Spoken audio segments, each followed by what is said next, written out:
बांग्लादेश में हो गया, नेपाल में हो गया, श्रीलंका में हो गया। भारत की स्थिति भी ठीक नहीं है। ये ऊपर ऊपर सब दिखा रहे हैं। लोग अंदर अंदर बहुत अस्वस्थ और असंतोषी है, तो सबको सावधान रहना चाहिए। নেপালের মতো ভারতেও গণ অভ্যুত্থান পরিস্থিতি হতে পারে এমন হুঁশিয়ারি দিয়েছেন শিবসেনা নেতা ও সংসদ সদস্য সঞ্জয় রাউত। তিনি বলেছেন, ভারতের রাজনীতিবিদরা যদি এখনই নিজেদের না সামলায় তবে নেপালের মতো পরিস্থিতি এদেশেও দেখা দিতে পারে।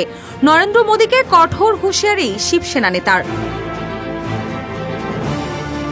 সঞ্জয় রাউতের দাবি, নরেন্দ্র মোদীর নেতৃত্বাধীন কেন্দ্রীয় সরকারও গভীরভাবে দুর্নীতিগ্রস্ত।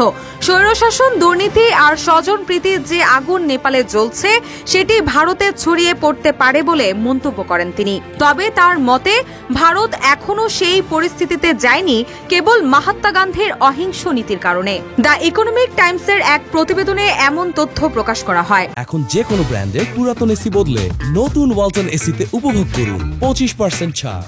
भारत आज तक जो बचा है वो सिर्फ यहाँ महात्मा गांधी का जन्म हुआ और गांधी को आज भी देश मानता है, इसलिए ये लोग बचे हुए। তিনি আরো বলেন, ভারত বেঁচে আছে শুধু এই কারণে যে মহাত্মা গান্ধী এই মাটিতে জন্মেছিলেন। মানুষ আজও তাকে বিশ্বাস করে, সেই কারণেই শাসকেরা টিকে আছেন। মোদিজি, আপনি যতই গান্ধীকে আক্রমণ করুন, আপনার সরকারও গান্ধীর আদর্শের কারণেই টিকে আছে।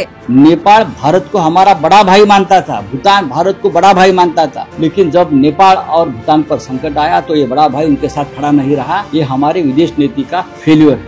সঞ্জয় রাউত আরো অভিযোগ করেন, মোদী সরকারের পররাষ্ট্র নীতি ব্যর্থতার দিকেই এগোচ্ছে। নেপালকে উদাহরণ হিসেবে টেনে এনে তিনি বলেন, একসময় নেপাল আমাদের সবচেয়ে ঘনিষ্ঠ বন্ধু ছিল। তারা ভারতকে বড় ভাই মনে করত, কিন্তু তাদের সংকটে ভারত সাহায্যের হাত বাড়ায়নি। এটি আমাদের পররাষ্ট্র নীতির স্পষ্ট ব্যর্থতা। রুশা সুর, নিউজ ডেস্ক, ইত্তেফাক।